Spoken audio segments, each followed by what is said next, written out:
Analytic functions. We begin with the definition of derivatives.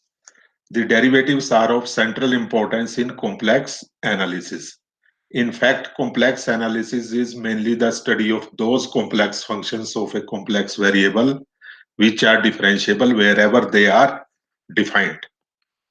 The concept of differentiability is introduced in the same manner as the concept of differentiability is introduced in real case. The derivative of a function is defined as the limit z goes to a fz minus fa over z minus a. If this limit exists and is finite, we say f is differentiable at z is equal to a and denote it by f dash a. It is clear that f is defined for all z sufficiently close to a. As in case of real, every differentiable function is continuous. That is, limit z goes to a, fz is equal to fa.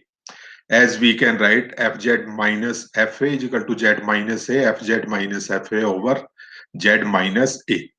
Now taking limit z approaches a, fz minus fa. This equal limit z goes to a, z minus a, limit z goes to a, fz minus fa over z minus a, as both the limits in the right exist. This equal f dash a and this goes to 0. Therefore, this equal 0. So, limit z goes to a, fz is equal to fa. The definition of derivative can also be written in the form limit delta z goes to 0, f of z plus delta z minus fz over delta z is equal to f dash z. The rules for evaluating the derivative of a sum, a product, or a quotient are same as in case of real. That is, derivative of f plus g is derivative of f plus derivative of g. Derivative of the product fg is equal to f as it is derivative of g plus g as it is derivative of f. And derivative of f over g is equal to g as it is derivative of f minus f as it is derivative of g, and all over g square. As discussed earlier, we have to consider following four different kinds of functions. Real valued functions of a real variable. The derivatives of real valued functions of a real variable we have already studied in the course in calculus of real variables. Second, the complex valued functions of a real variable. This case can be reduced to the case of real functions of a real variable. As x is real and f is complex valued, therefore we can write fx is equal to ux plus iota vx. This implies f dash x is equal to u dash x plus iota v dash x. Thus, f dash x exists if and only if u dash x and v dash x exist. So this second case can be reduced to the case of calculus of real variable. Third, real valued functions of a complex variable. A real function of a complex variable has either derivative 0 or else the derivative does not exist. Let f be a real function of a complex variable and its derivative exists at z is equal to a. Then by definition we have f dash a is equal to limit z goes to fz minus fa over z minus a. Now note that z is equal to a plus h, where h is real, is in the neighborhood of this point a. When z approaches a along this path, then h approaches 0 through real values.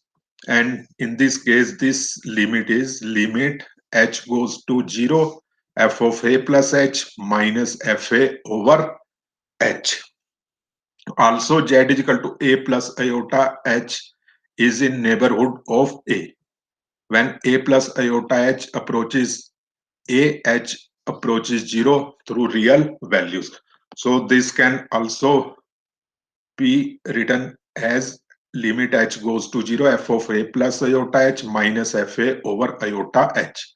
Now note that in first case, h is real, f of a plus h is also real as fz is real valued function.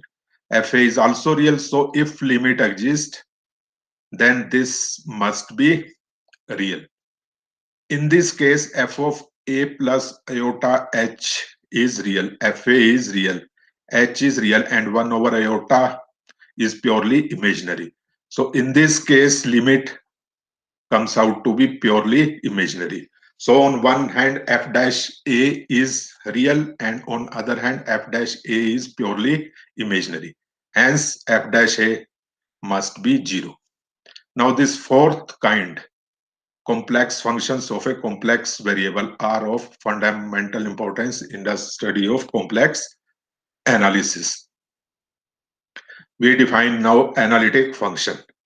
An analytic function is a complex function of a complex variable which possesses derivative wherever it is defined. Note that a constant function is analytic and that constant can take real value. Now the sum fz plus gz and the product of two analytic functions are analytic. The quotient fz over gz is analytic provided gz is not equal to 0. Also, one should not speak of analytic function without referring a specific set where it is defined. For this, we first consider following definitions. Neighborhood. For any delta greater than 0 and a belong to complex numbers, the set z such that mod z minus a less than delta is called the delta neighborhood of a. This is open circular disk mod z minus a less than delta. In practice, we take this open circular disk around a as the neighborhood of point A. A set n, which is a subset of set S, is called a neighborhood of any point A belong to S if it contains the disk mod z minus a less than delta. Now using this definition, we now define open set. A set is called an open set if every point of it has a neighborhood contained in that set. Also, a set is open if it is a neighborhood of each of its element. Now, open connected set. A non-empty open set X is said to be connected if and only if any two of its points can be joined by a chain of finitely many straight line segments, all of whose points belongs to the set. Also, a non-empty open set is connected if and only if any two of its points can be joined by a polygon which lies in the set. Now, this is one fact from geometry, that in an open connected set, we can join any two points by polygon whose sides are parallel to coordinate axis. Now, region. Region is a non-empty open connected set. This is same as in case of real, we say that this function has this domain. So in place of domain, now we have this region. The whole plane, half plane, and the disk, open circular disk, are all regions. A region is, roughly speaking, a single piece. Say this S-shaped region is, we have this S-shaped region. Take any 2 points Z1, Z2 on it. Then we can join them by this is chain of line segments, and all line segments are parallel to coordinate axis. Now, a function fz is said to be analytic in a region omega if and only if it has a derivative at each point of omega. Also note that a region is two-dimensional analog of an open interval in real case. Also, we say that fz is analytic at z0. We mean fz is defined and has derivative in some neighborhood of z0. In particular, we can say that then fz is analytic in some open circular disk about Z naught. Also, a function is analytic on an arbitrary point set X if fz is defined and analytic in a region Y containing X.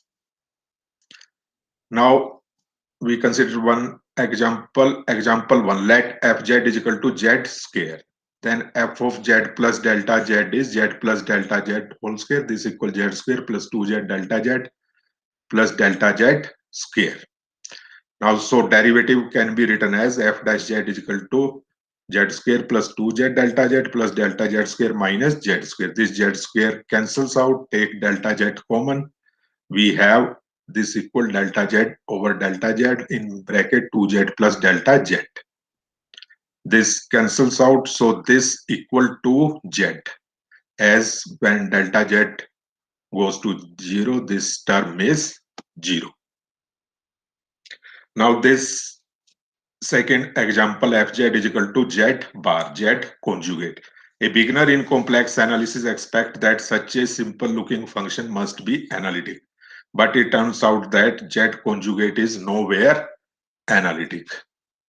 We have fz is equal to z conjugate, then fz plus delta z is z conjugate plus delta z conjugate. So by definition, f dash z is limit delta z goes to 0, z plus delta z conjugate minus z conjugate over delta z. And this equals limit delta z goes to 0, delta z conjugate over delta z. Now let delta z approaches 0 along the path such that first delta y is 0 and then delta x approaches 0. Say this delta z is here. This can approach 0 along this path. Here first delta y is 0 and then delta x is goes to 0. In this case, if we have delta z is equal to delta x plus iota delta y, then this limit equal limit delta x goes to 0, delta x over delta x, as delta y is 0 and this equal 1. Also note that delta z can approach 0, that is origin, along this path. Here first delta x is 0 and then delta y goes to 0. In this case, we have this limit f dash z is equal to limit delta z goes to 0, delta z bar over delta z is equal to minus iota delta y over iota delta y, as delta x is 0 and this comes out to be minus 1. So from 1 and 2, we see that limit is not same. Therefore, f dash z does not exist. So fz is equal to z conjugate is nowhere analytic. Now, it is not always easy to check the limits from all directions and conclude that if the function is analytic or not. The following theorem gives the necessary and sufficient conditions to ensure that if a function is analytic or not. Theorem, let fz is equal to uxy plus iota vxy be defined in a region omega. If real and imaginary part u and v have continuous first order partial derivatives in omega. Note that this first condition means partial derivative exists and they are continuous. And secondly, the partial derivatives of u and v satisfy the Cauchy-Riemann differential equations. In short, we write it CR equations. And CR equations are curly u by curly x is curly v equal to curly v by curly y, and curly u by curly y equal minus curly v by curly x. Then fz is analytic in omega with continuous derivative, and conversely. If for a function these CR equations are not satisfied, then we can immediately say that function is not analytic. The complex form of CR equations say that we can also write these CR equations in complex forms. Curly f by curly x is equal to minus iota curly f by curly y. Why? Because curly f by curly x is equal to curly u by curly x plus iota curly v by curly x. This equal curly v by curly y. Why? Because curly u by curly x is equal to curly v by curly y. and curly v by curly x is equal to minus curly u by curly y, and take minus iota outside, then this can be written as minus iota curly f by curly y. Also, we can write derivative as f dash z is equal to curly u by curly x plus iota curly v by curly x, or curly v by curly y minus iota curly u by curly y. Now we consider one more example, exponential function. Exponential function is introduced in literature as the solution of the differential equation f dash z is equal to fz, and also sometimes as the convergent power series. Here we begin with this definition of exponential function. Exponential z is equal to exponential x, exponential iota y. By Euler's formula, exponential iota y is cos y plus iota sine y. Therefore, we can write exponential z as exponential x cos y plus iota sine y. So, real part of exponential z is uxy is equal to exponential x cos y, and imaginary part vxy is exponential x sine y. So, we can calculate modulus of exponential z, which is equal to under root u square plus b square, and this equal exponential 2x cos square y plus exponential 2x sine square y. So it comes out to be equal to exponential x. So modulus of exponential z is exponential x, and similarly argument of exponential iota z is y, and its real part is exponential x cos y, and imaginary part is exponential x sin y. And dividing these two, we get tan y, and then tan inverse tan y is y. On using definition of exponential function, we can immediately check that exponential z1 plus z2 is equal to exponential z1 exponential z2. Now use this. We have exponential z plus 2 pi iota is equal to exponential z exponential 2 pi iota. Now exponential 2 pi iota is equal to cos 2 pi plus iota sine 2 pi, which is equal to 1. So this equals exponential z. From this, we see that exponential z is a periodic function with imaginary period 2 pi iota. Now we see that if this function is analytic or not. Now the first order partial derivatives of u and v are respectively, as u is exponential x cos y, and derivative of exponential x with respect to x is exponential x. Therefore curly u by curly x is exponential x cos y, and curly u by curly y as derivative of cos y is minus sine y. Therefore curly u by curly y is equal to minus exponential x sine y. Similarly, curly v by curly x is exponential x sine y, and curly v by curly y is exponential x cos y. Now note that in case of real exponential functions and trigonometric functions are continuous functions, so their product is also continuous. Also, these partial derivatives satisfy CR equation. Note from here that curly ux by curly x is equal to curly v by curly y, and curly v by curly x is minus curly u by curly y. So using above theorem, we see that exponential z is analytic in whole complex plane, that is in finite complex plane. Such functions which are analytic in finite complex plane are called entire functions. Also derivative is f dash z is equal to curly u by curly x, which is exponential x cos y, and curly v by curly x, which is exponential x sin y. So derivative of exponential z is exponential z. Now next example, the inverse of exponential function is logarithmic function. The root of this equation, exponential w is equal to z, is w is equal to log z. Note that exponential w is never equal to 0.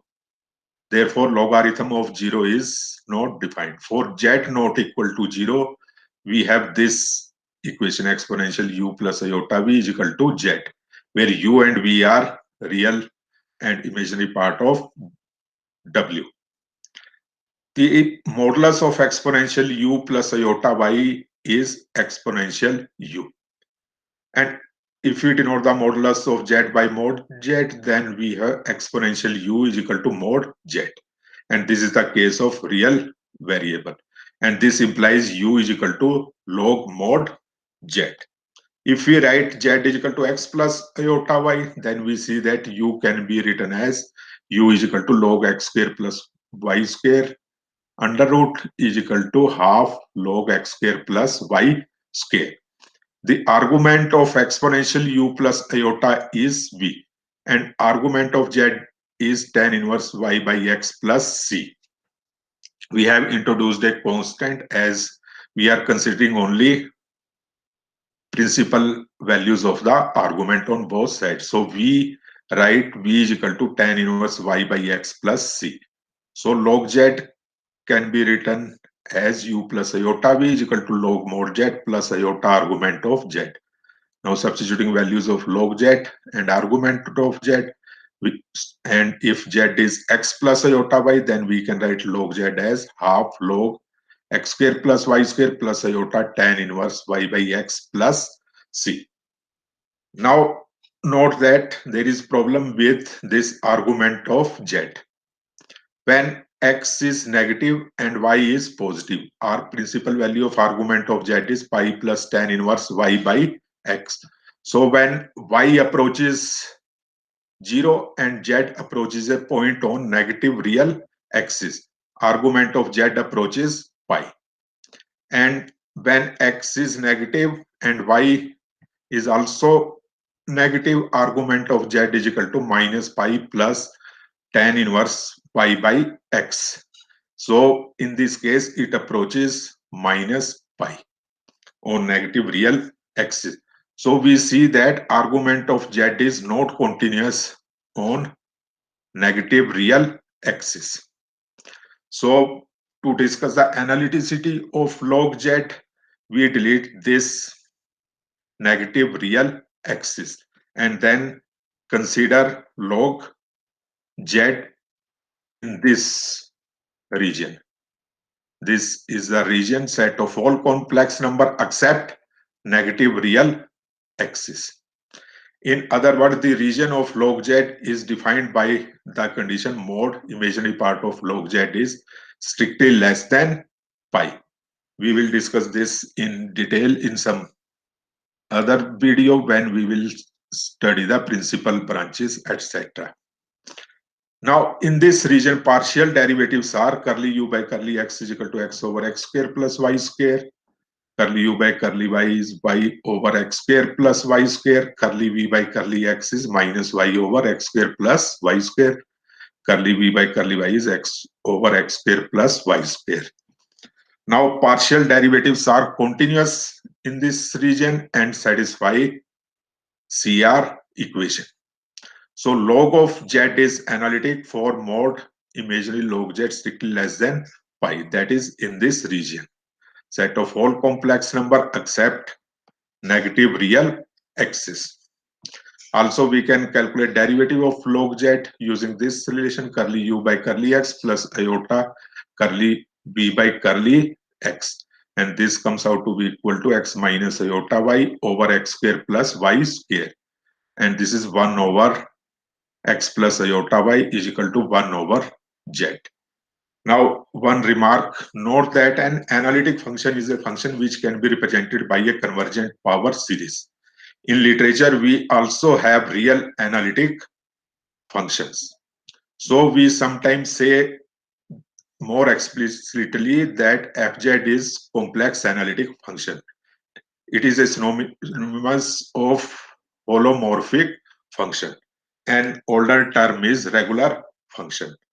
Also, Cauchy-Riemann equations were obtained by Cauchy in 1814 and by Riemann in 1847.